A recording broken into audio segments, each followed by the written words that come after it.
as we do see that information coming in. But Aurora, this is more old school Aurora. Just taking the scenic route. Everyone else is already at thermal station. They dropped over at stacks and they haven't even got to harvester yet. They really do like to just kind of, breathe the fresh air, touch grass in-game. Speaking of old school, 1,500 grenades were thrown. Normal frag grenades, by the way. They have been the most popular grenade throughout the ALGS Championship, and I think that's always something to look at because thermites are very useful, but sometimes they're situational. Arc Star is very useful, but again, sometimes situational. The frag grenade is just the be-all, end-all. It's just any situation. The Master of the skies. They just absolutely demolish a team if you can place them correctly. I love the stats that we've got coming in from the team as well, just being able to see how that meta is shifting throughout this tournament, whether it be on the legend compositions, whether it be about grenades or weapons. And I'm wondering how that's going to change as the tournament goes on as well. Right now we've got a little bit of a lull as some of those late arrivers are just making their way down to the southwest side of this map. I'm not quite sure what happened to Falcons here. I don't know if this is a map overhead, maybe not showing all three, if someone was taken down. But it is going to be three, indeed. They did respawn. It's going to be a respawn. Yeah, respawn, excuse me, as we see Walty come back into the game. So something happened, obviously, where Walty was finished off, maybe in that earlier scuffle that we saw between VP and Falcons. Don't give me those eyebrows. Don't know what you're talking about. Well, Falcons now have the option, if they want to, they can go down towards tree and hit that ring console that I was speaking about earlier as well.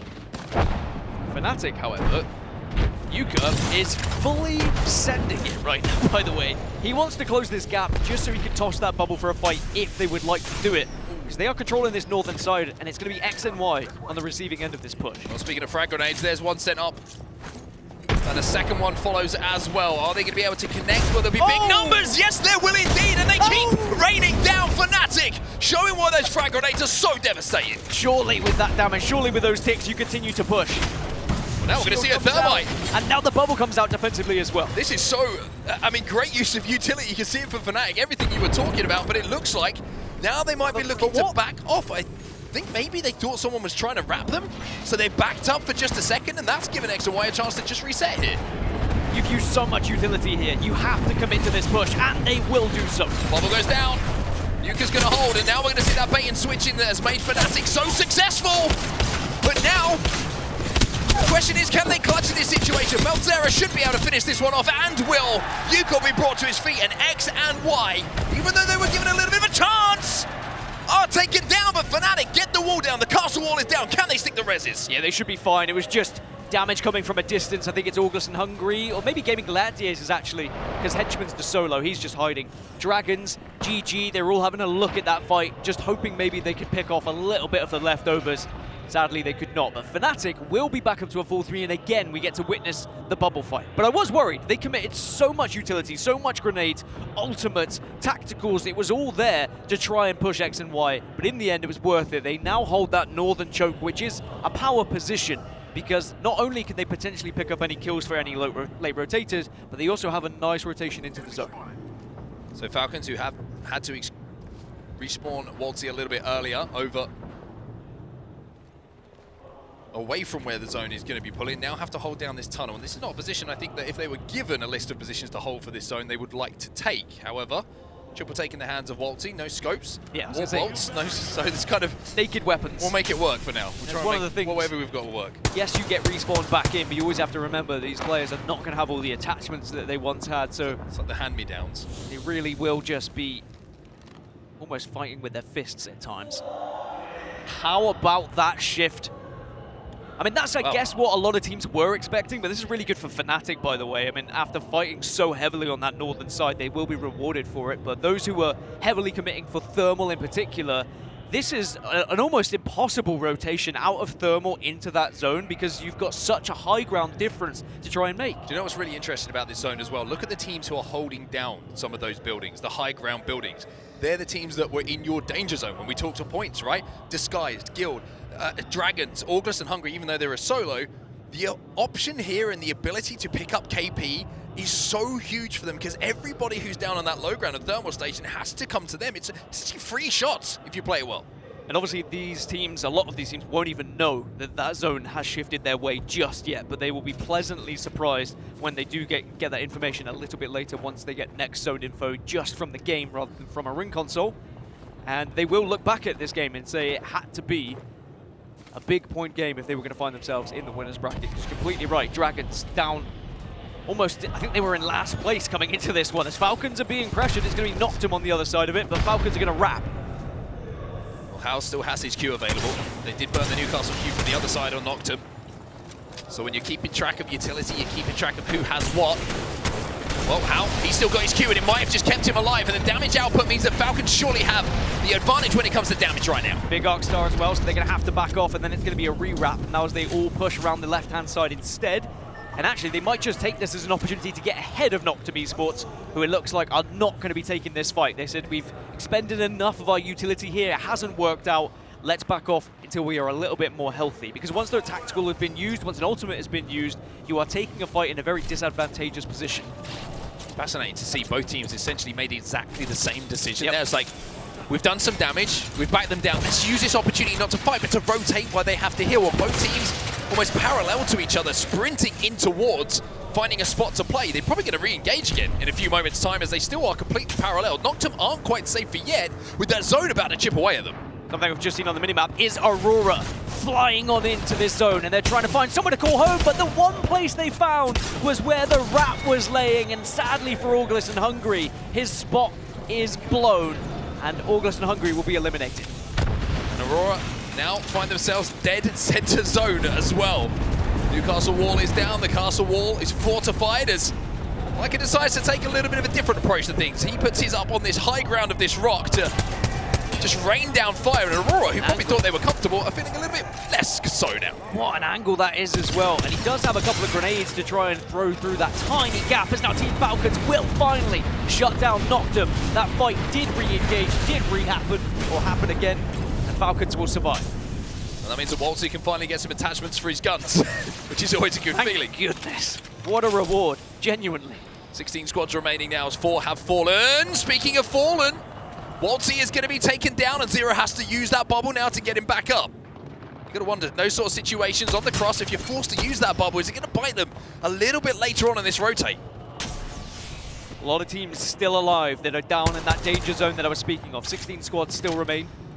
But in these next 19 seconds, that's when we're going to separate a lot of these teams who have found somewhere to call home and those who are desperately searching for a new lease. Falcons have got to move very far, by the way. They actually have to move the furthest out of anyone here. GG are going to be the gatekeepers on this southwest side. Green Stego and Complexity, the other two down on the south. Big game start for Fnatic, though. Mentioned they have 3 wins so far already. Well, they have complete control of that northern side still. Everyone has to move towards them.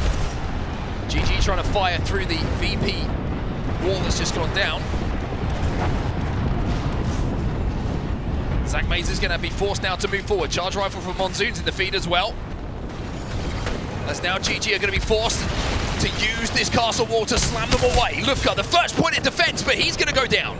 This could be a huge fight for VP as well. It was a really tough move from them, but the Dark Veil has allowed them just to push up, get aggressive on Gaming Gladiators. But this is a good position from Light, but VP back up to 3, and it is a 3 versus 2 now. The difficulty as well for GG is that it was the Newcastle that was taken down, so no ability to drag someone back to their feet, drag them back to the safety of this building. Instead, it's going to have to be a little bit more brute force.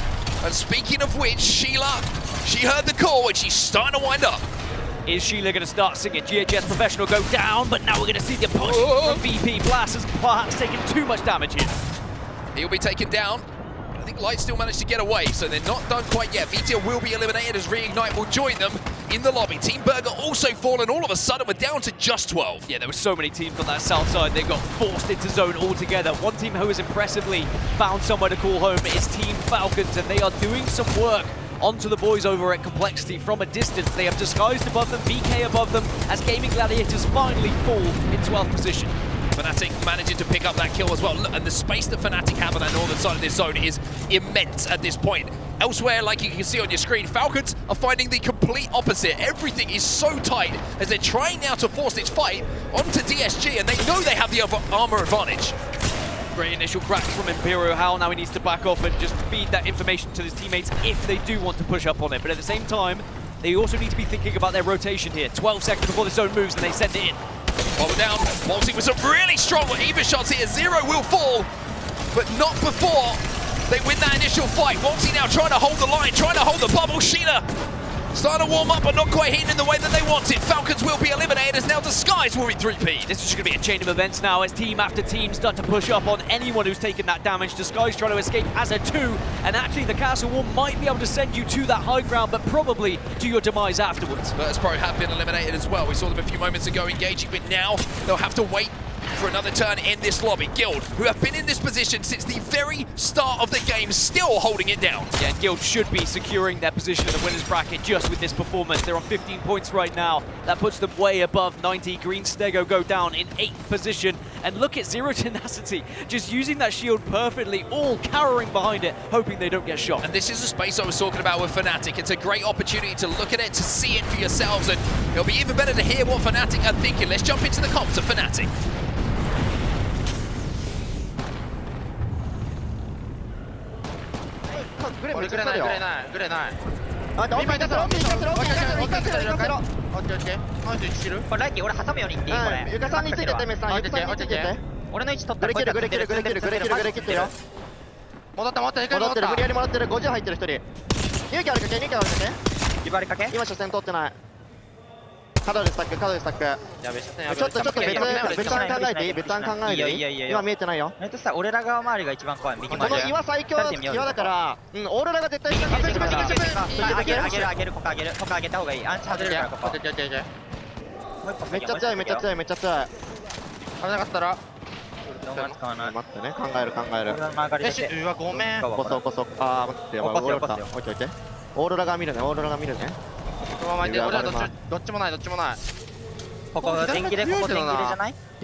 Fnatic sounded pretty calm in the comms, to be fair, and why wouldn't you in this position down? They have so much space to play. Fnatic, Aurora, Guild, 3 teams who should be in the winners bracket already, still alive. But I want to keep an eye on Zero Tenacity and Dragons, because they're the 2 teams who really need points here. But now we see Guild, they are wrapping on Fnatic. Guild are wrapping Fnatic. They want to try and take this truck away from them, and now Fnatic all of a sudden find themselves in the most comfortable position to one that is extremely uncomfortable. You gotta have to clutch up now. 1v1 trade, 2 versus 2. No one else getting involved at the moment, but Dragons could see this as an opportunity to push up. You can see they've bubbled. They're getting closer. They're keeping an eye. So Fnatic reluctant to push up. Guild have lost one. It's a 1v1. It's a 1v1, and Leica will win it. Guild will be eliminated, and Fnatic will live. But can they survive the third party? Melstera does what he can, but it's a top 4 performance as we're into our top 3. The Dragons take advantage, but Zero Tenacity now there. They're the 2 teams who need points, but Aurora could be the party poopers. They can pick up some big points here as well, and they have the Mirage available. 9 Impulse might be able to bamboozle everyone. Are we about to see Mirage winning a game in the ALGS? You would have asked me that 6 months ago. I would have called you crazy, but Aurora want to make it work, and Aurora will make it work. Amia again with a win here at the ALGS Championships, and Aurora look dangerous. Aurora make their mark on B versus C and secure their spot in the winners bracket as well. If it wasn't already, it boy definitely is now. The real question, we see the dance moves once again. Something fresh from me too. Have they choreographed anything new for us? The answer's no. The answer's no. I got my hopes up. Strictly business here for Aurora, getting the job done. And you got to think back to the moments that changed that game, right? I mean, you're looking at Guild and the play that they made onto Fnatic. They wanted to escape the building. They wanted to try and play that truck, knowing if they win that fight, they've got an opportunity to win that game. But the fact that that fight took so long, and no surprise considering the support map that we still find ourselves in, it didn't work for them, and it kind of ended up throwing both teams' games away because of the amount of time that it took where everyone else could then get involved. That victory, those points starting to send Aurora even further up the overall standings as well. 18 points in that game. To give you kind of a reference, that puts them 21 points behind Team Falcons in the overalls, and it puts them 24 points behind Fnatic, who are currently first in the overall standings. And again, when we start to think about that POI draft in the winners bracket, Aurora would love to be #1. So it's about trying to catch the likes of Fnatic, the likes of Falcons, and of course Alliance, who still are yet to play and are on 120 points. Yeah, I mean, you look at the success Fnatic are having as well. Remember, they're dropping Sky West, if I'm not mistaken. Yes, they are indeed. So you get the feeling if they got a POI pick first with a first place finish, then they're probably going to go Sky West, considering the success they've had, as we take a look at some stats here from match number 2 of our top 3 teams. And it really was a game for Dragons and Z-o-o Tenacity, a much needed game for both teams, it has to be said. Dragons came into this in last place. They were down in 40th. Now they pushed themselves up to 36th in the overall, so maybe there is still hope for them. As for Z-o-o Tenacity, they now are up into 23rd, so their chances of winners bracket is definitely being increased here with the points they just found. You can see the series results. This is the combination of games that we've seen and the overall points. You've got Team Falcons on top with 28 points, 1 point ahead of Gaming Gladiators just behind them with 27. Aurora with that win moved into 3rd place, and I say it's always a good feeling as a European dad to see European powerhouses up there in the top 3. When it has been tournament after tournament of who and which region will be on top, and I think it was Snipe down on the desk who said, you know, it's really tough to call who is going to be on top here at the championship. Well, certainly EMEA are putting their best foot forward right now. They certainly are. They're looking very, very strong indeed in the EMEA. What has been a fantastic start on day number 1 and 2 just seems to keep rolling. It wasn't a fluke. It wasn't a little bit of an outlier. It's just been fantastic play from them overall. And also, we've got to give a shout out to Falcons and Fnatic. I think they've really started to come to life and show the class that they've had in these last few games. I think what's important for Aurora is finding points on World's Edge as well. When I was looking at those stats, World's Edge was their worst performing map, and I feared it was because they weren't getting the openings maybe they needed. There was a lot of end zones that were filled with buildings they couldn't push, but when you get an open end zone like that, that is something that Aurora like to lap up. All right, then 2 games done, and it's time for a change of scenery, as we will be changing maps over from World's Edge to East District, and we'll have to see what teams step up and perform as we do, of course, change that map again. Will it be Fnatic? Will it be Aurora? Will it be Falcons? Or will we have somewhat of a surprise? Stay tuned. We'll be back in just a few moments.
Alienware, the official PC of the Apex Legends Global Series.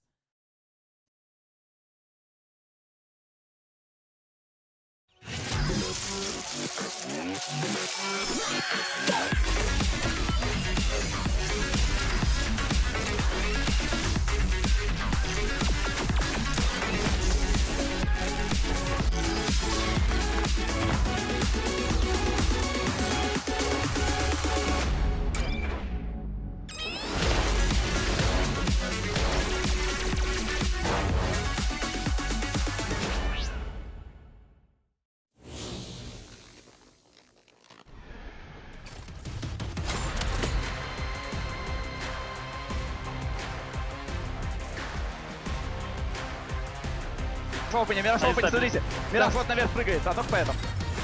Как? Убил. Стоим. Вот эту сторону ходит. Я сейчас направо утяну, Да. я утяну все. Я затапнул вправо. Подожди, они только дали я бабу. утяну. Нет, они не в бабе стоят.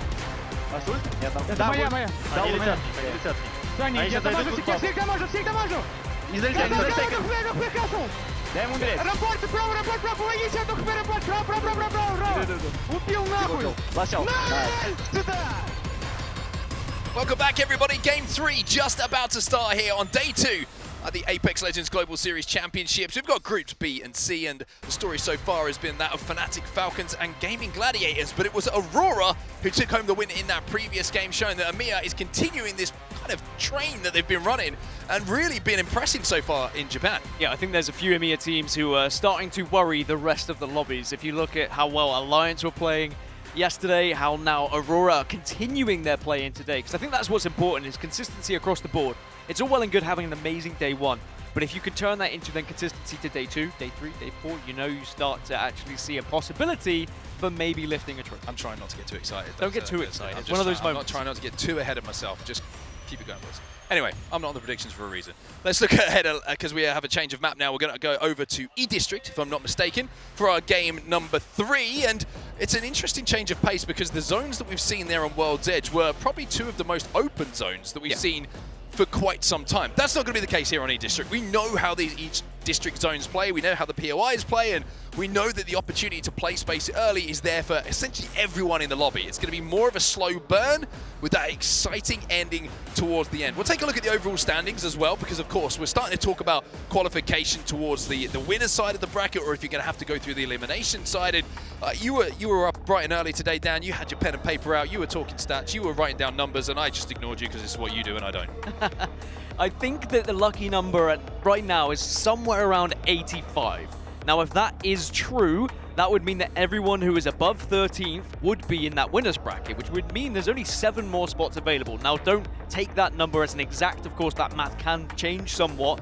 But I do think that you have to look at who's below Enter Force 36 and who can potentially push themselves into that 7. Now, the likes of Furia, they still have to play. 100 Thieves still have to play as well. But a team like Complexity, who are currently playing, they really need to put some more points on the board if they want to secure themselves in that winner's bracket. Yes, the ones with Sirius played at 3 that you really have to focus in on. And the likes of VK Gaming, you've got the likes of Zero Tenacity as well. And down the other side, I mean, I want to keep talking about it, but LG struggling a little bit as well. And if you're down that side and you've got a 3 next to that series played, it really is 3 massive games ahead of you, because all of this kind of compounds, doesn't it? It's not just getting to the winner side, it's then POI draft. Even if you get through or find yourself in the elimination bracket and then have to fight through, the POI draft isn't going to be great for you, so you've got that kind of uphill battle to play against. So these 3 games here, we really can't understate how important they are for not just right now, for qualification, but potentially the knock-on effect towards the end of the tournament as well. What does excite me is that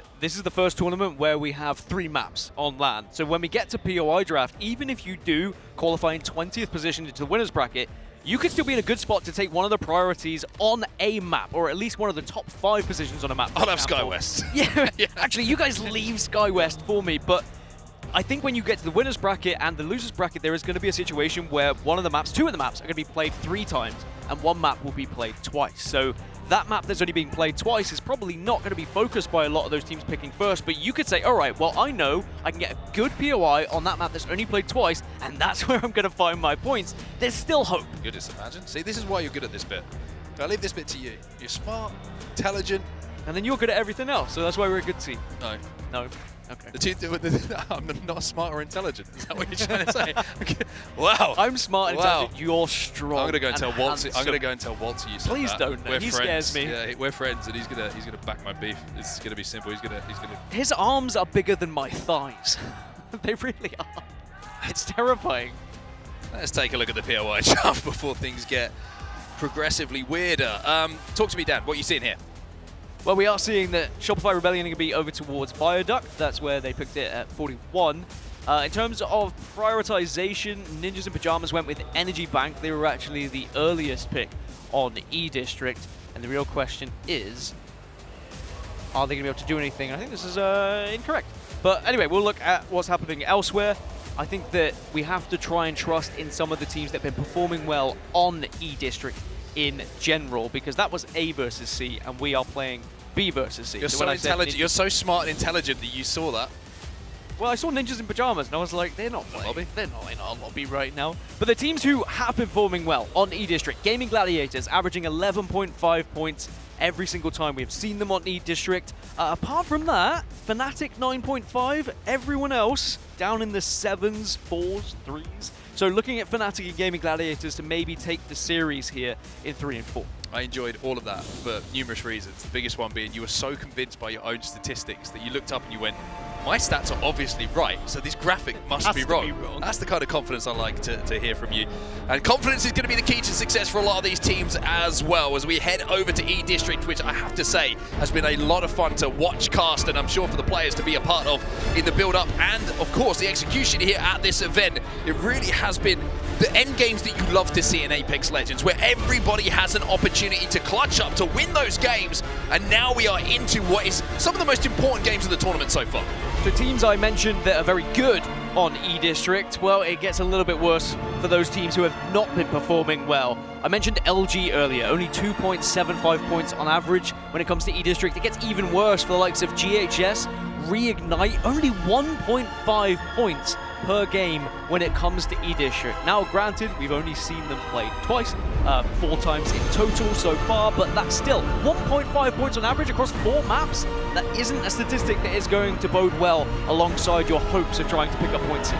As a positive person, Dan, as you know I am, I would have been saying to my teammates if you just read that stat, only way is up, boys. Exactly. It can only get better as we get eliminated first. Anyway, I will also just throw a stat at you, if I wasn't mistaken. I'm pretty sure that Aurora just secured the first ever win on LAN for Mirage as a legend.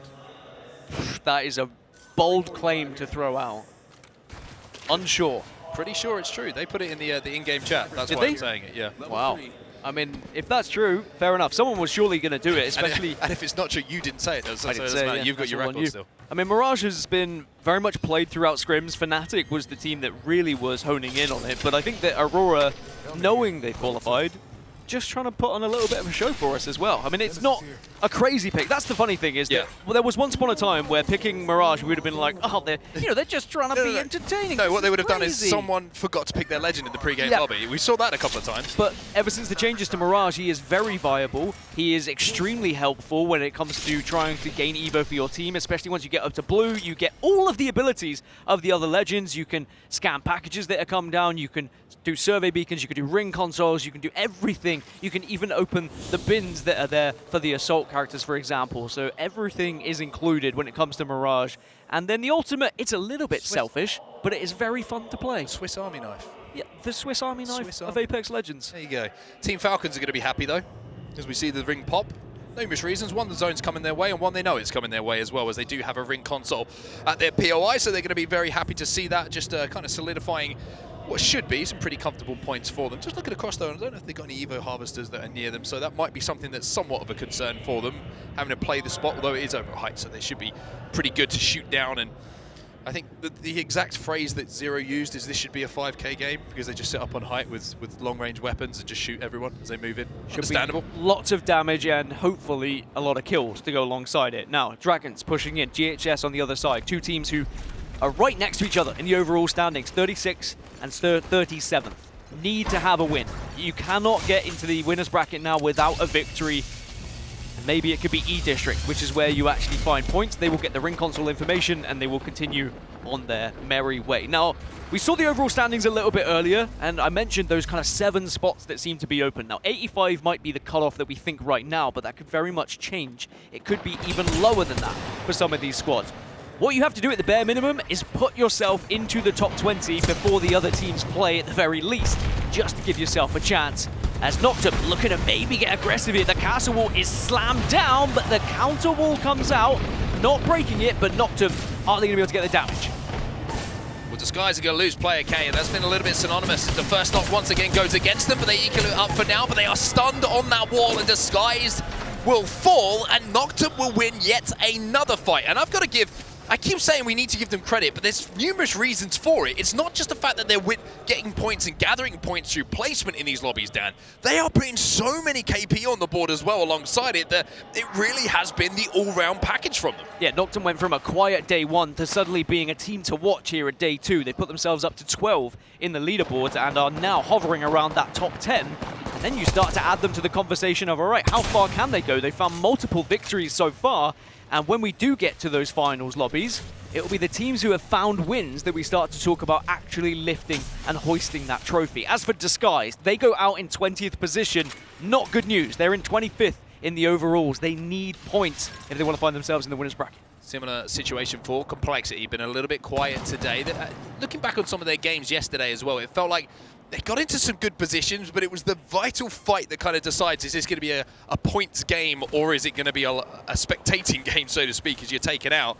Just lost those a couple of times, and those bubble fights not quite going their way, which is something that obviously they love to do. You know, we were talking about this meta being the complexity meta. Well, it's not quite been the case so far here in Japan. GHS Professional, though, they're going to be safe inside the zone. They have ring console information as well, so this building will be their own for quite some time. Just touching on the complexity as well briefly, I think they were in one of those difficult positions where they were in the top 20, but they were right on the cusp of it. So they were one of those teams that didn't know whether to take risks or not. Now, speaking of taking risks, ALGS and Hungary maybe need to, as they secure their second knock in this fight. Labalace taken down, Kuriton's gone down as well. Henchman gets the finish to make sure they secure that KP. ALGS and Hungary want to chase down this final kill, understandably so, because they are desperate for these points. Kinda just goes across the zip line and should be able to chase down the last player alive. There's the shield break, there's the flesh, there's the kill. It's going to be Meteor who are eliminated second in this lobby, as ALGS and Hungary will get some important points. Now, I just want to kind of highlight, if there's one team in EMEA that we've watched throughout the years who could all of a sudden, out of nowhere, just put on performances and go on these crazy point stacking runs, ALGS and Hungary and the teams that have been led by Matafe have been those teams. Out of nowhere, when it looks like nothing's happening, they just drop a bomb. Maybe this is going to be that game. It's a good start. One big game from ALGS and Hungary, and they would be in that conversation of making winners bracket as well. That's what they need to be thinking about here. Just stay consistent, stay within touching distance, but need to be thinking, all right, how do we find X amount of kills here? And suddenly, a gift from above. Well, it's snowing here in Japan. We're seeing some snowflakes fall from the sky, but we're seeing legends fall from the sky. I think GHS Professional managed to get one knock thanks to Tyler in the triple take, but maybe not as much value out of that situation as they would have wanted. Yeah, I think it caught them off guard that they weren't even ready. The reticles weren't in the right place, and X and Y try and dash away into the bus, and it looks like they've been able to escape. GHS really not wanting to push up on this because of the amount of pressure that's coming from the buildings of people that are being held up on the high ground. So GHS just going to escape and allow X and Y to survive here, which is great news for X and Y because they also are a team who are down in 30th in the overalls right now, as Oi Rain has just gone down in the kill feed. Yeah, it's great news for X and Y to be allowed to get back up, but frustrating on the other side of things for GHS because they need points too. Well, the work they put in has not been converted into points. 0 points gained from those interactions we've just seen. None of the knocks were finished, so kind of just nothingness. I guess it's bigger picture thoughts for GHS Professional. If they want to get into the winners bracket, they have to get a big game. Saw some social media outgoings earlier, Dan. Yeah. Someone complaining about people ratting on us. Who was that? Who do you think? Falcons? Good guess. Was it ALGS and Hungary ratting on them as well? I'm not getting involved in the conversation. Fnatic may be looking to do something similar to someone else, though. Oh, well, ALGS and Hungary. We can speak louder now because I think this is going to go on a lot longer than I initially thought it would. Yeah, ALGS and Hungary have actually run the other way. So, good attempt from Fnatic, but doesn't work out on this time. A spider does not always catch the fly. You liked that one, didn't you? I can feel you just nodding at me. I haven't had enough sleep over the last 3 days for that to register. It just took me a bit of time. I was like, loading screen was on my face. Speaking of taking time, Team Burger, look at them up towards Lotus, and they might be walking right into the trap of Virtus Pro. There could be some big KP available for VP on this game because they're going to have to play more of an edge because they haven't been able to find themselves in one of these priority positions. Ooh, they want this. This is the high ground down to the low ground. Look at the shield difference between the two teams as well. Lou's got the gold charge rifle, and that thing is just ridiculous. Honestly, it is able to output so much damage. In the feed again, Orain has been taken down for the second time, but not finished. So Aurora having a little bit more of an uncomfortable game. Team Burger are out of there, by the way. They have wrapped all the way back into zone, and VP, who had an opportunity to pounce, unfortunately their prey has escaped. But if Team Burger do continue to go the same way, they might run into Fnatic, who are waiting on the other side. There's just two teams who are trying to gatekeep at the moment, but I think what might save them is the ring eventually closing and forcing those teams who are waiting into something a little bit more of a situation where they actually have to find somewhere to play. Teams starting to take to the sky now to reposition at the same time. And Galleria is going to be the area where a lot of squads find themselves in before they get to this next zone. Like I was probably looking at that grav lift that was in front of him, and just had a little flashback from yesterday. Took a very wide berth. Elsewhere you can see in the kill feed a little bit of action taking place. As It's Team Sharky, Burger, Sharky going down to the ring, but VP getting the knock. But they are desperate to try and get back into this zone. they have a long way to go though, Team Burger. They really do. And Virtus.pro are still looking at them as well, or at least looking at the area, because they would have seen in the kill feed that they got that knock, and they're thinking, well, Team Burger have to come out at some point, and where are they going to arrive? Fnatic are committing to ratting someone in this lobby. They need the dopamine fix. I think Fnatic also, seeing in the kill feed that people are going down to the ring, they know that someone's going to be arriving as well. So they're just trying to take advantage of that. And you can see on the picture-in-picture here, the journey of Team Burger. Down to just 2. It's not a fun journey to watch, I will say. I've watched better ones. Reignite are inside the zone as well. I think there's a solo inside the zone. So somehow or other, Team Burger, who have now got back up to a 3, I believe, might actually find this solo of Reignite, and this awful time that they've had could end up in a KP for them. ALGS and Hungary, the team that Fnatic are looking at right now.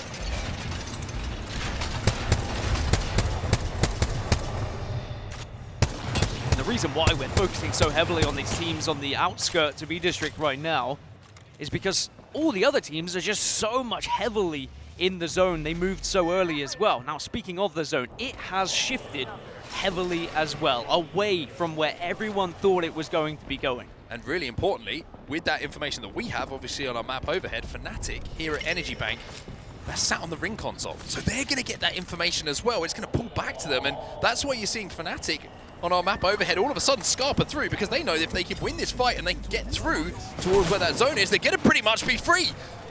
Elsewhere, VP and Reignite having a little bit of a fight, and it's only Reignite, I think, is just one player alive, if I'm not mistaken.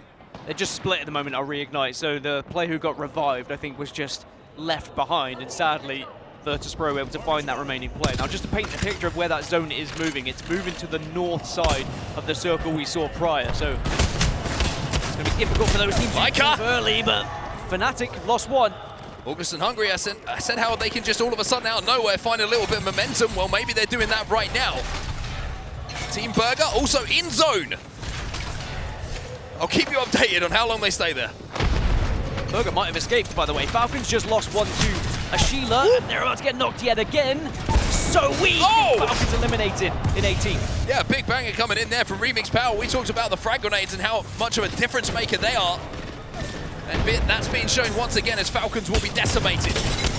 Sarah, good shots with the Eva Ray, but not quite enough. It's Leica who has to clutch now, and ALGS and Hungary win an important fight here against Fnatic. They know where he is. And are they going to survive? The zone! The zone starts to add to this fight, and now it is just an outright dash away from being burned by the zone. And who's the team who are holding them out? It's Team Burger. Would you believe it? Who have been inside of the zone for so long, who might actually be the benefactors of this. This has been a topsy-turvy story, but it's the boys from the land down under who are maybe going to come out on top, as Team Burger will be within this next zone. ALGS and Hungary struggling to get out, and Fnatic, Leica says, actually, you know what? I'm going to stay in here and I'm going to ruin your day. I respect it. They were committed to ruining someone's day in this game, and they managed to do so. A little KP being picked up. It's a point on the board as Fnatic will fall. Work has been done in those previous 2 games, you would imagine, for them. As now we have a little look at that map overhead, and we were talking about how this could be a good game for Falcons earlier on because of the fact it was pulling towards height. They ring console. Well, now you can see why we kind of raised our eyebrows when we saw that ring pop and pull away towards the western side of that original zone. Nobody inside of that zone. That bridge is going to be vital real estate, and VP might be the ones to claim it. Yeah, this has actually worked out very well for Virtus.pro. Knocked him also in a pretty solid position at the moment. You could say the same for those who are on that east side, but the solo remainder of Reignite maybe could play a part in what's going to happen on the northeast. We also see ALGS and Hungary did get eliminated in the kill feed as well.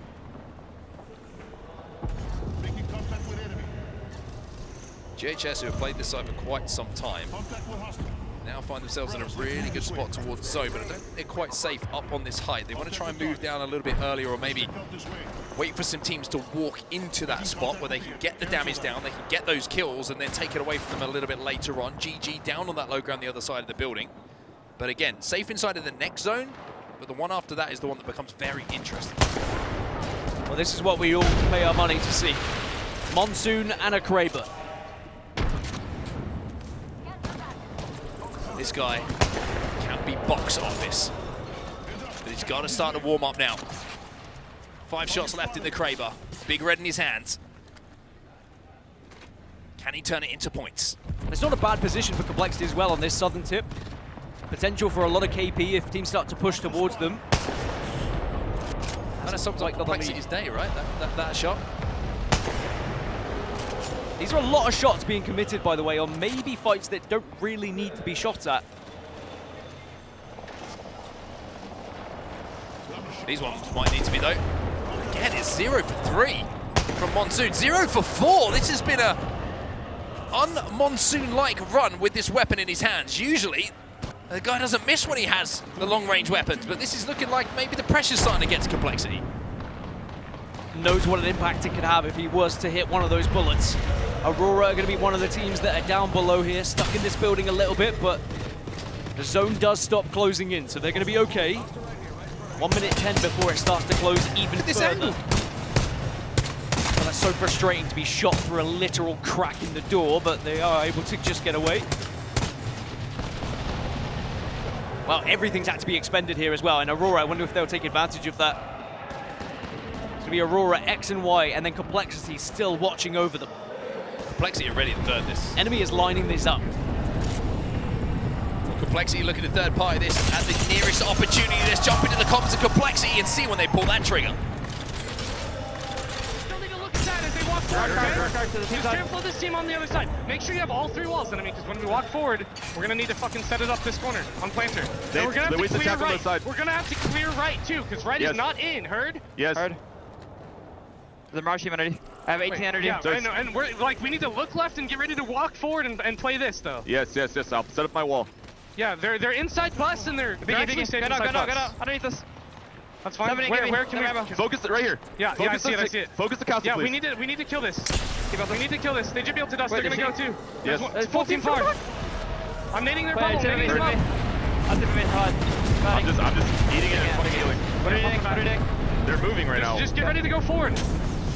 I'm gonna set up. We might be able to just ape underneath too if one dies. Heard? Heard. We can't. There's another team up here. I know. There's 2 teams on the over. Yes, I know. Listen to what I'm saying, okay? Yes. Careful of the oobs and get ready to set up walls facing right here. Yeah, Alright, I'm gonna set up my ult. There's a team directly under us. I'm looking at right. Okay. Oh, that fucked me up. Okay. No, that's not good, man. Set up my wall. Oh, we need to look right, guys. We need to look right. Heard. On top right. Move. Can't see it. A lot of kills here, guys. We might be able to bubble up to the right. Might be able to bubble up to the right. Yeah. Okay, castle really low. Right. Yep. 9 flash. On that. I got the ammo. They're fighting bottom left. A lot of people here. Bottom left. Yeah, full team. Oh, that's a window. I'm out of ammo, by the way. No. Hurt. Okay, I'm using. What's going on bottom left? Look at zone. We have zone. Wait, can we like go up here and? No, we have zone. No, we don't. I mean. What? I mean, we can't. Dude, look at that. I know, but I'm trying to look for fucking max skills. Look at both teams. Over here. I can't do anything. Is that one team? Yeah, there's one team over there now. Okay. They're fighting here. Do we hurt this? No, maybe. No, we can't. There's a team outside of us. There's a team right here. There's a team bottom left as well. We have to walk in and kill right, heard? We have to walk in here and kill right. That is our fight. Yes. Complexity, you can see the nerves are starting to affect him a little bit here, Dan. There was some clear calls made, maybe instructions not followed, shots being missed as well. It's uncharacteristic here, but they are still alive and they're still safe.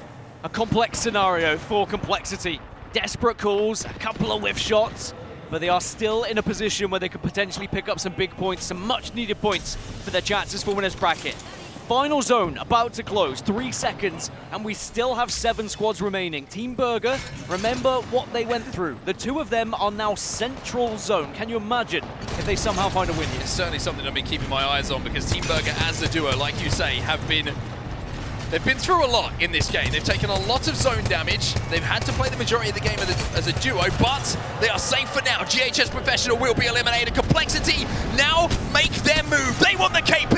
They want to make their own fortunes, and they will do that by taking down numerous squads around them. 5 squads now remain. Complexity now own the eastern side, by the way, and they have those rampart walls that were being set up very strictly organized as well to make sure they had that protection. Aurora going to be down low, have to use their bubble to stay alive, and it's going to be Guild who are southwest of them, potentially going to pressure. Noctum though, trying to swing out onto Complexity's position. They've got to be careful.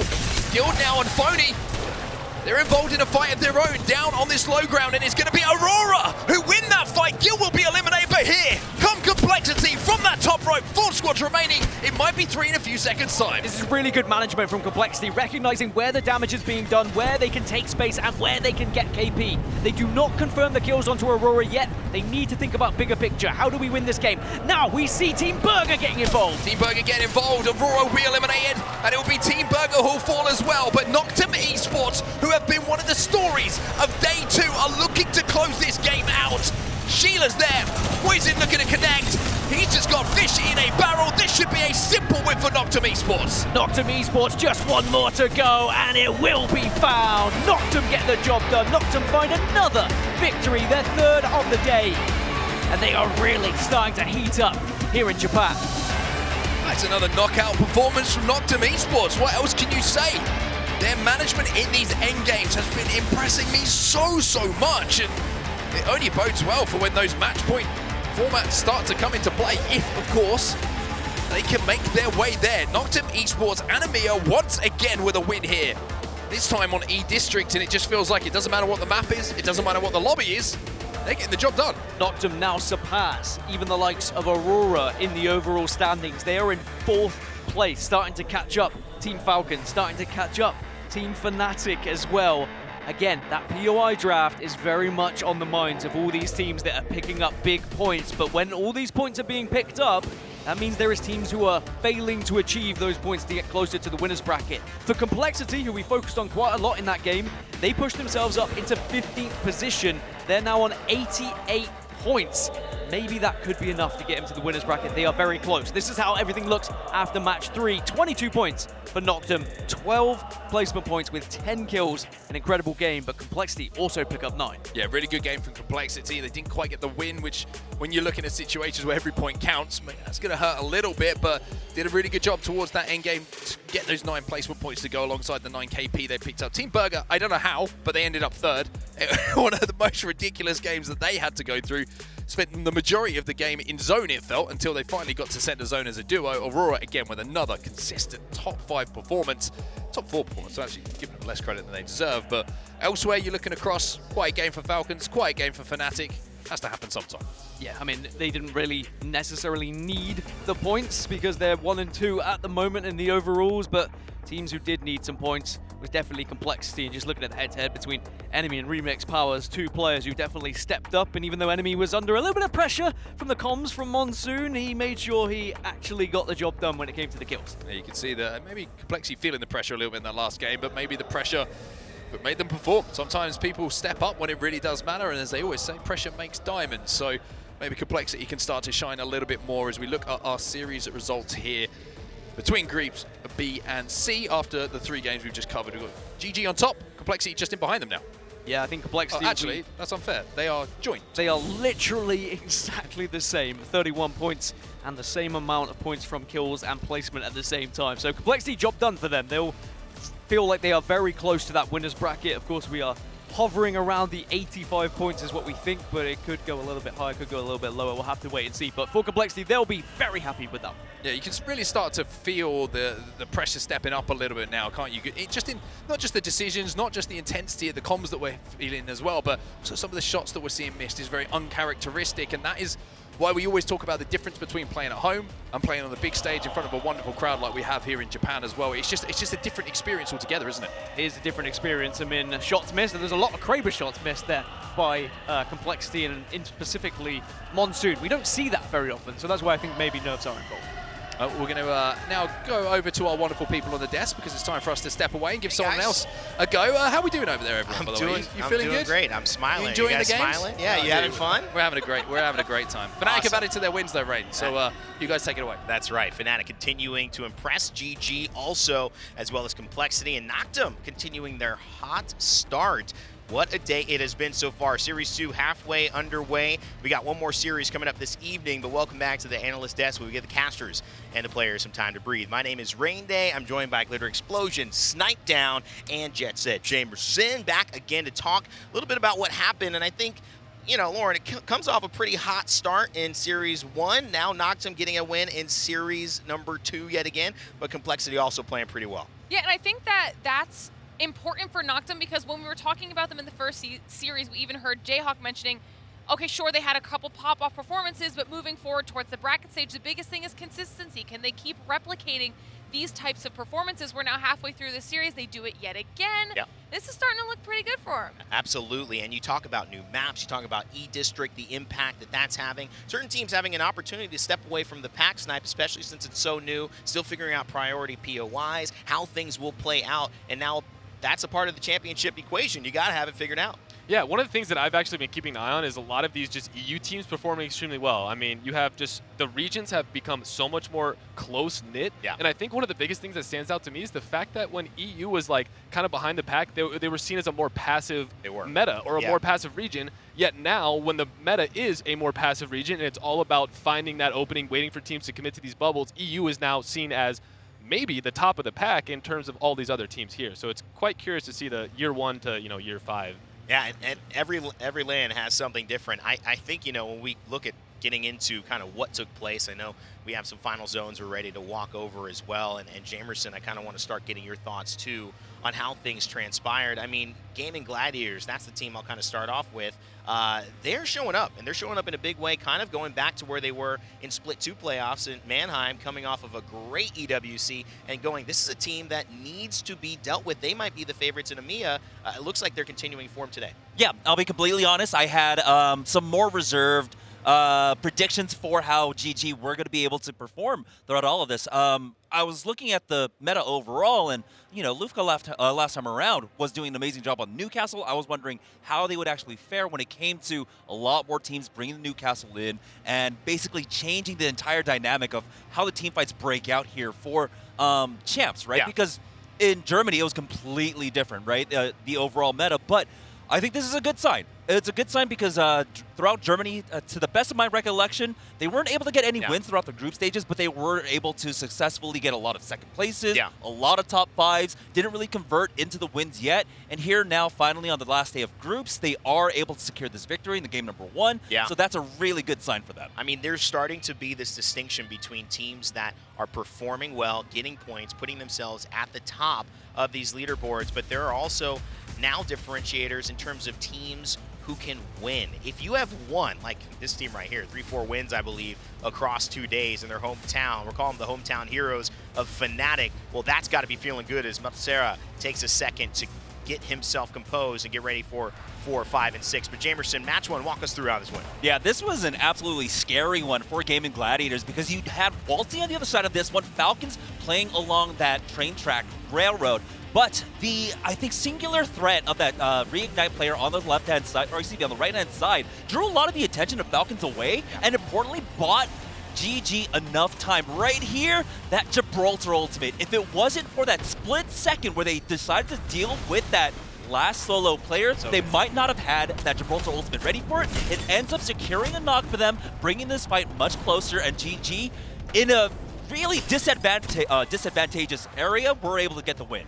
Really good play there from GG to make a little something out of nothing. Snipe game 2, it would be all EU again. Yeah, I mean, I'm happy that I get to see some Mirage gameplay. I talked about it as a Mirage myself. I've been Mirage maining. It's so cool to see just a different meta and a different character in action here. And you see this, I mean, this is them just taking space, realizing how much they have, watching these other teams needing to move up on the edge of zone. They decide to take the halfway point instead of putting their backs to the edge of the zone, just so they could force all these teams together. There's no point to overextend. They get to shoot out some ankles like a little chihuahua or something, a little dog chief, you know, a little ankle biter, just putting down some damage. And once again, you know, you just wait for these bubbles to go down, get your kills. You can push in when everyone sees the knocks. They do this, they get their height, and now they're making sure they get any bit of this last KP as possible. Once you see this happen, this is when you know it's your game. Might as well take the kills that these other teams are sacrificing. I'm sorry, man. I had 2 chihuahuas at one point in my life. Shout out to April and Jumper. Okay, now, Lauren, game 3, I mean, we would get back to roots here, and Noctum continue their momentum. You know, and I'm really happy that Noctum was able to do this, but in order for Noctum to get this win, they had to go through Complexity. We talked about them before this series, and Complexity was really the belle of the ball in this game for me. Not only did they have a position at the top where they were in a bit of a rough spot, but we were able to hear their comms where Monsoon was specifically trying to put them in a position to get as much KP as possible. They did that. They won like 3 bubble fights before they had to go up against Noctum, and by then enemy was out of ammo. So Noctum getting the win, still great for both those squads. I mean, the fact that Noctum can continue what felt like, I don't know, maybe a dream run and taking the series in Series 1 and now going back to it again in Series 2. 2 series on the day for Noctum. It's a possibility we could be talking about. However, these 2 kill leaders in our kill leader race, we have our in-zone kill leader race coming up later today, but will these people be on it? Maybe. Team Falcons, 0, 8 kills, 3,800 damage, but Legacy Snipe, 4,400 damage, 10 kills. What a performance he's put up. Yeah, that's incredible numbers considering the playstyle that team has, especially with Phony being the IGL. And this meta specifically, we saw them put themselves in some really, really good spots. They were able to just hunker down early, get those rotations in early. And by doing that, they can just focus on all these other teams lately that have to move in, use the scouts for the damage. That's why he doesn't have so many assists. He's getting the picks across the map. And so it's very impressive to see that team performing. Another guy who, you know, was saying, actually the clip of him using the Sentinel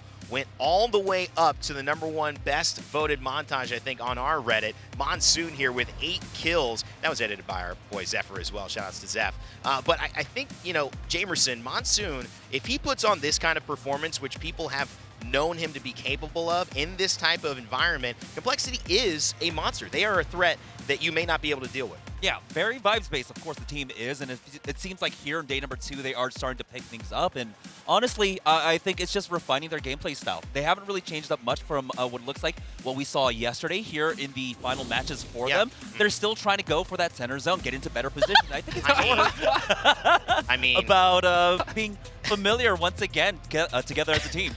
When you stretch, just a little limbering session. If you were ever wondering what we meant by vibes-based, that's what we meant. I don't even know what stretch that is. You got to be like advanced yoga to be doing that one. They don't let beginners try that one out.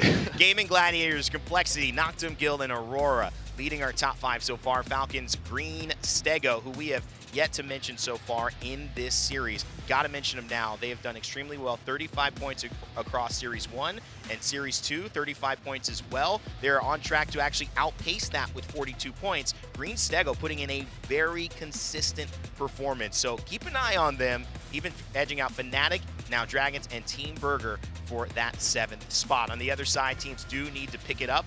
Overall, though, Fnatic continuing their rampant run through the rest of this lobby. Absolutely no remorse for the hometown heroes. Falcons right after them. Maybe that's a big story to, you know, some of us who have been watching Falcons recently. Certainly, though, Falcons anticipating, expecting this of themselves, Lauren, at all time. Now just saying, well, what we thought would happen is now finally happening. Yeah, sure. A little bit of a pickup after that first day, right? I think they were slower out of the gate than people would have hoped, but probably than they would have hoped as well. But now they've put themselves at the tippy top, and also got to give a little bit of love of to Alliance up there, because they're the one team at that portion of the leaderboard that has 2 series, while the rest are at 3. So Alliance also looking insanely strong. All right, well, you know who's going to look strong? The players that we have coming up tomorrow. Very special players. They actually haven't played for these last 2 days because they're creators who we're inviting to go to a creator showdown here in Daiwa House. We're going to have a couple members, not only who are players, who are creators, but who are musical creators as well. Some members of the band Sim, who, if you ever watch Attack on Titan and you know the word rumbling, you'll be very familiar with them. They will be playing on Saturday morning. That is what I heard. I thought this was Friday. Sorry. Okay. Okay, they will be playing. It's a bit of a double entendre. They're playing in the Creator Showdown Friday, but they're also playing here live on Saturday morning. That's right. Not only are we having an ALGS championship with $2 million on the line, we're having a concert as well. Nice way to make a fun Saturday go by. 3 games have happened, 3 games to go. B and C, their last chance at redemption, revival, and maybe resuscitation for those at the bottom. We'll see who takes the cake and who is able to make themselves winners and find themselves in that coveted bracket on Saturday. So let's take it over to our casters. We got a brand new pair ready to do it. It's Vicky Kitty and Genome, guys. Good luck. Let's get the action going. Thank you so much, Rain Day. I mean, I'm super excited because not only do we have even more competition coming in, but we got so many things still to look forward to as the tournament progresses. I also want to keep seeing Noctum. You talk about these last groups actually being able to perform. They were able to skyrocket in the overall standings by 6 points from that last game alone. We have to be paying more attention to this squad, and it's times of the essence, right? This is when a lot of these teams are starting to feel the pressure, kind of figuring out where they stand in the overall standings and where they need to be going, what they need to do as we go on to our final match onto E-District. Yeah, our first look at E-District for this tournament, you and me, Vicky, it's going to be, I've been looking forward to it for sure. And yeah, look, Noctum absolutely deserve to be lauded in this spot when you consider how strong these two groups are in the matchup here. I mean, you've got all the powerhouses, Falcons, Aurora, Gaming Gladiators, Fnatic, all in here, and Noctum are mixing it with them. I've had, you know, two of the most insane, kill-heavy, dominant games earlier on today, and they're making it look like it wasn't just a flash in the pan. You gotta treat them with respect out here. That last game was 15 KP. The whole time I was seeing them light up the kill feed, I'm like, wow, this is actually crazy. They had like wiped 2 teams like back to back.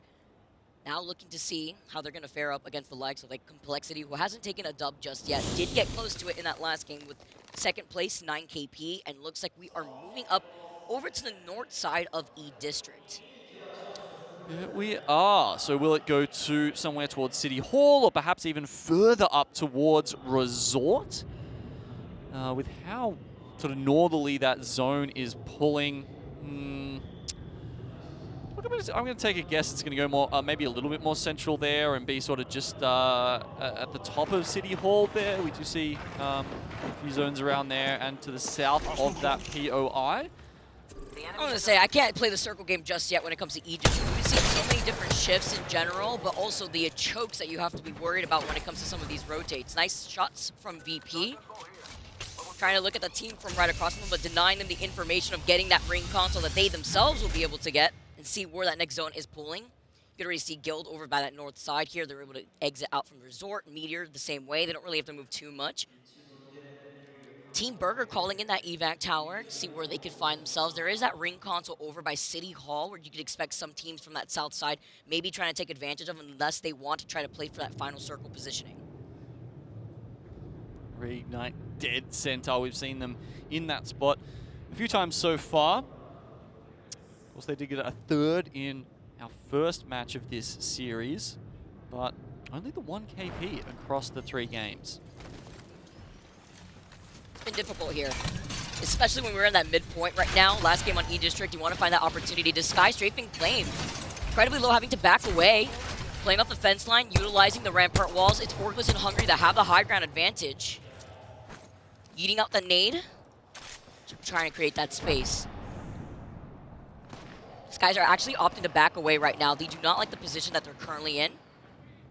So other teams within the vicinity, like we saw VP now already on their move after they were able to scan that ring console. They're actually slowly approaching Disguise on the edge of zone. This is Fnatic versus Green Stego, though, down near Street Market. Fnatic, of course, always looking for these early fights. It's been a key to their success so far.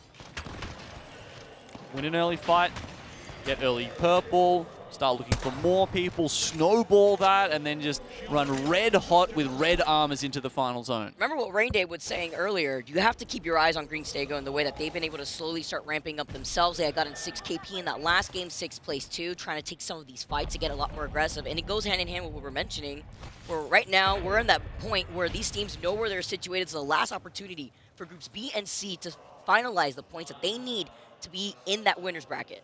Yeah, and I mean, this is their third round draft pick. So, you know, 52nd pick onto Viaduct. Obviously, that means they're very far away from where this zone is. So, of course, that's why they have opted to, you know, stick around, grab those Evo Harvesters that are fairly close together over on Street Market. And that's partly why I think we're seeing 4 teams in a cluster so far away from where most of the action will be later. Are these teams going to predict that? Are they going to realize and be, you know, expecting the third parties this far from zone? Perhaps not. XNY could be a factor that these 2 teams are not expecting. At least if they could try to gatekeep them too, right? Especially since this is the third-party opportunity for Source X and Y as they slowly approach the back end of this fight between Noctum and Green Stego. You can see the pings too. They actually noticed them, but they're getting pinged from both sides, having to back away. Round closing in, they are inside of the edge of that zone here, but they do not want to be caught in the middle of the sandwich. Backing away, playing from underneath, this is a good call for now, while X and Y now make the rotate. But this is also what I really like about this POI specifically, is that there's a lot of areas to coexist, but not just that, to be able to rotate out if you need to get out of this POI. Yeah, and just interesting that, you know, even though we are so far from zone, all of these teams being very wary. It feels like as we approach the end of this group stage, teams are no longer like, oh, yeah, let's just, you know, we'll have a tilt at it, give it a try. No, they're locking in now and saying, look, this is where it's about to get really important if we make it into winners or not, or as we've talked about, you know, their position in the POI draft if they've secured one or the other. Especially since you have to just wait after these last 3 games to end to see where you stand and what is going to compare to be the other teams that have to play in that next group. A lot on the line here as GG. So they're going to be able to just settle down here. So many squads have already found themselves in the middle of that next zone. Yeah, and as we see this zone close, right, you have to pay attention on the map to these edge teams of, they're looking for priority around ring consoles, right? So Fnatic have found that in Neon Square. Source are now looking for the same thing, and just like they were tussling over those Evo Harvesters, now there's a different objective that the 2 teams are locked in on. So again, you need to look around you, look at the surrounding POI, see, oh, actually there's not that many ring consoles on the southwest side of the map, and therefore we should be expecting some of those teams that we heard that we ran into earlier to be looking to take a similar pathing towards this final zone. I like how you bring that up, because then you have to think about where would you want to try to commit to that ring console, whether it be Boardwalk, Resort, take your time and playing, by the way, outside of zone, by the objectives, like we've seen Aurora do constantly too. Yeah, that's a good point, actually, because yeah, the closest one is probably Boardwalk. From here, you'd have to go all the way north, which actually isn't too bad considering where the zone's pulled. This means you're actually a little bit closer, but perhaps they didn't have that information ahead of time. Again, those 4 teams still in a cluster down south. It still hasn't come to blows just yet, but we do have Meteor pulling up on VK Gaming in Energy Bank. Isolated fight for now too, because Aurora's still going to be able to prioritize their objectives, and they're going to be rotating away here as Meteor. Looking ahead, they were able to get the first initial knock onto VKG. Taking a different angle though, while they want to contest this, they know that they have the advantage, which means that VKG are just going to be out of there. They do not want to be able to try to get caught slipping. As LG engaging in a fight, they need this too. LG has just been asleep thus far in the series, and this could start picking things up for them. Yeah, we're seeing classic edge fights, but you've also got some very important fights for some positions closer to the end zone here. You're seeing that between GG, August and Hungry, between LG as well as Virtus Pro. Now, August and Hungry, you can see they've got a knock there. I'm not sure if they've fully reset. No, eliminated at 20. Matafe's team have not yet managed to secure a top 5 placement in this tournament. It's not looking good considering in the past when they've been doing well, it's placement mostly that they've relied on. They are sometimes quite a passive team, and this is their win condition is just completely slipping them by. It's working against them instead, and GHS are going to meet them back in the lobby. Falcons going to be able to pick up KP2 from Hal, getting that knock onto Lou.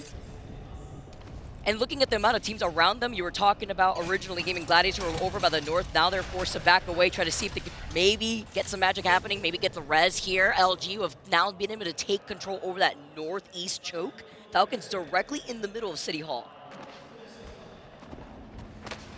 Meteor after that earlier pick off with VKG, and now looking to try and grab the extra 2 kills available. The Rampart went down earlier, and now they've got Noctum to help pin them in here. Meteor might actually just use this as a chance to rotate in a freer fashion, as VKG are the ones pushed out of the zone. Everyone dispersed. VKG's looking to see if maybe they themselves could get a res. Meteor's over to the north side where they will also have a ring console if they haven't scanned it already, as well as an Evil Harvester. Greenstego gonna try to get this crack. Eva 8 shots though, hitting at the very end. He had to reload, it's fine. You get the melee hit, you get the last hit, and you get the last member of VP. Good work from Asia's there. One of the most improved in the last 12 to 18 months. This player has been on the come up in APAC South, joining Dexter and Ziki, who have been long-time teammates. Early Christmas for Noctum. They're going to be able to get the Mythic bin right there too. We will walk away with some red Evo shields, but I'm mostly interested in the congestion spot that we see over to the north side. Look at Gil, Team Burger, and Dragons right on top of that Evo Harvester before they will inevitably have to approach from that north side where Complexity is sitting. Yeah, look, these teams have played plenty of these types of zones in scrims. They've got plenty of practice. They know it's going to go down to the water, to the canals. They're going to have to be really relying on the mobile shield, the castle walls, and they'll just be scant cover, right? They'll be looking for those blue crates, trying to just slip into there and hugging walls, and as they have to worry about teams sitting above them. These are the kind of things that they will be thinking about when we get to the end zone. But before that, yeah, we've got Falcons. They love playing up in this spot. It's, you know, I tweeted earlier about the way they play Energy Bank, and this is very similar, right? They've managed to predict the zone correctly. They'll take advantage of that by holding high ground, bunkering up behind both the rampart and the castle walls, and then they essentially just spray everyone that they can see, but particularly focusing on where they are going to want to or need to jump down later. They carve out a space for themselves in that final Zone 5, Zone 6, and use that to try and achieve victory. And you can definitely do that when you're looking at Zero's weapon loadout, right? He's got the gold charge rifle ready to go as they maintain that space on that second floor building here. Aurora now move up. They're not the only ones here. Over on the north side of where Team Falcons was sitting, the team that they were shooting at originally, we see Fnatic teams now slowly trying to move in from the south side of City Hall. While we take a look at Gaming Gladiators taking that jump tower, let's jump into a listen with Gaming Gladiators as they find out their place in landing. What should I do? Wait, drop. Yeah, there's someone. Go around the right side. Oh, yeah, around the right side. Yeah, fuck off. I'm feeling singing zone ahead. Reset, you cannot. Oh, wait, I'm retarded. Yeah, I'm actually blinded. Get into zone somewhere. Like you can. Nowhere. Oh, retarded. Can you be safe anywhere? Maybe. Like here. There's slow grenade. Yeah. They're picking get below them. Get below them. Really fucking bad, bro. Yeah, I know, but what can we do? Let's look forward if you can. Come. Anyone building? Come, let's keep coming. Oh no, it's third. GG. They actually, they sort of mistime it, right? Maybe they thought it was second zone. Sometimes you just get a little bit confused, or it takes you too long to recognize that, and they can't get the meds off in time. Without the trio, of course, it was the Gibby behind. You need that bubble to walk into the zone and reset. Without it, I mean, what is Lufka going to do here besides feed some KP over to Complexity? Yeah, Monsoon picked that up just as quick. It was unfortunate. He didn't even pop the syringe too, right? Rocket first. He was done for after that. 16 squads left as LG maintained the high ground. Team Falcons against X and Y. Damn. Cleaned them up. They actually took exactly the position that Falcons was sitting in originally when they had the rampart walls up. Yeah, there's a few entrances into that building, I guess. Maybe they just found a way in that wasn't being watched at the time. Hard to know, I guess, without seeing it. But Green, Stego, and Aurora have been the teams blessed by the zone here in Game 4. It's gone to the southwest, and they've got some spots down there as Guild. So many rampart walls set up in here. Have an opportunity too, sitting in 5th place overall after those first 3 games with 30 points. Sharing that space with Dragons right underneath them. Not only that, you can see the charge rifle from a distance too. Just making sure that they can try to clean up some KP if they can. So many squads now coming in from that north side like we were expecting. LG now approaching up from that high ground. Fnatic right there alongside them. Team Burger playing up the low ground too. Dragons and Guild also just continuously are going to have to eventually meet up with each other in that next zone. Disguise get eliminated, and Fnatic now looking for an opportunity to help cover Meltstera. Yeah, they're trying to hold out. I think that's LG trying to push up the stairwell towards them. They will have to at some point. I don't think the position they're currently playing is not in behind that pillar. See, they've barely got anything. It's a desperate catwall. It cuts off such a small pocket that I don't think this is actually going to help them. Sure, they're in the zone right now, but for how long, Vicky? And this allows them to find an opportunity to find a flanking angle instead, but Fnatic, so incredibly low. Alaika tries to get right behind them. Too much time has been wasted. It actually ends up working out in favor for LG. Why are you pushing that? I mean, LG had such a small amount of space to themselves. Fnatic just could have pulled back, waited out the catwall, and easily had the better position. Yeah, I really think that was a premature push there from Fnatic, or at least the one or two members who were on the wrong side of the catwall. Even forcing the pathing right with the thermite that they threw right in front of the catwall. Yeah. Maybe waiting to see if they could cut them off. Not working out for Fnatic here too. Meteor now instead get beamed with the Sheila over to their left. That is Bambino. Little Ace is gonna meet him back on the floor. Trying to dance around the edge of the bubble. Has to reload the PK. Playing for his life from underneath the knockdown. No body block. Instead, he gets scooped up from right behind them as he tries to hang out on the edge of this building. Well, that's a big dub from Zero Tenacity, who have finally picked up the pace here a little bit. Grabbed a couple of placement points earlier on, and this has given them an okay position. Now they've got a chance to actually challenge into the zone by taking on Aurora. Oh, and Guild and Dragons had completely exited out of the house earlier. You see Guild now playing up this low ground here, right underneath LG, who are looking at Dragons, still playing King of the Hill. Yeah, something else interesting to note is we were talking about how much damage Legacy had before, right? You look at some of the other teams. The players who are leading are the Sheila players, the Rampart players, right? Legacy don't need no minigun. That guy is just beaming people with whatever turns up in his hands. Gotta make do with what you got now, as Guild forced to split up, forced to find a corner. And it was LG that had that high ground too. That's why Guild originally didn't want to approach from that low ground too. And then as Dragons had met their demise, similarly now LG move up into that next zone. Complexity right behind them. Knocked them popping off. We saw them get that mythic bin. We saw them when they got those full red evos. Yeah, actually late. Luminosity Gaming getting the better of Guild now, so only the solo. But wow, this pocket on this side of the river is carnage. We're seeing X and Y. Zappa there, knocked him, third place. The team nobody was really expecting to come out this hard, this fast, are doing so well. Aurora's also trying to wrap around them while Source X and Y are still continuously trying to put some angles into peppering them. 8 squads left. The calm before the storm, dome for dome, you hear the Sheila playing right behind the other side of the Newcastle, but there's other spots looking at them. BK Gaming and Green Sago before they try to engage here, knock them, get more KP. The last bit of what was Aurora, as Source X and Y are still trying to find an angle. Yeah, Aurora getting wiped out there.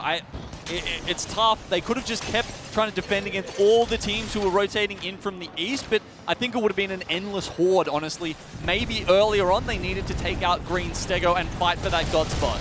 LG dropped down, find the opportunity right in front of them. Newcastle Water just completely boofed them out. I love the communication there to funnel in here. Lexi was able to get that first knock onto Sweet, though they trade that off for Kimchi going down. Monsoon following up next, all up to side, dancing around the knockdown. He gets one, can he get the other? The third party's inevitable. And the fourth party, BKG come in to clean it up, but X and Y are right on their backside. Who's going to win out here? The two Apex South teams will go for it. Source look like they've got plenty of ultimates left in the bank here. Will they get focused on by teams behind them? Green Stego, they've stayed out of this. They're doing a very good job of maintaining their position behind cover. Knocked him similarly, waiting for the time to pounce.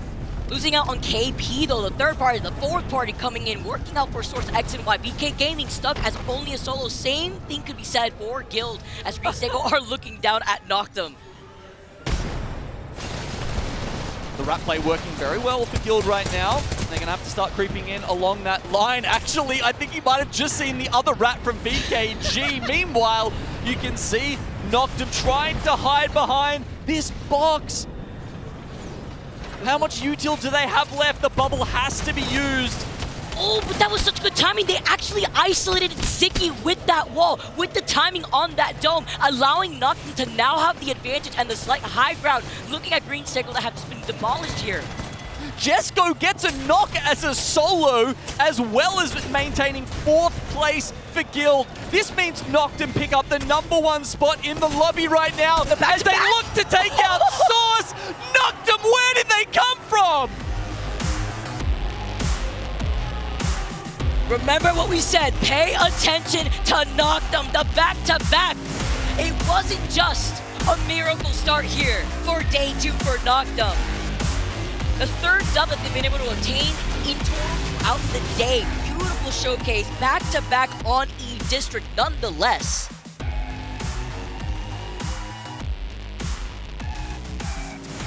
This is Noctum's 2nd round pick, 31st in the draft. That's out of 60 picks, obviously. They go for draft point. So you said 2 in a row. So they won both these E-District. Yeah, they won that last one with 15 KP. My lordy. That's an insane performance on the new map. One of my questions coming into this LAN, Vicky, was so many teams, especially the more experienced ones, right, have so much experience on World's Edge and on Stormpoint. They've been playing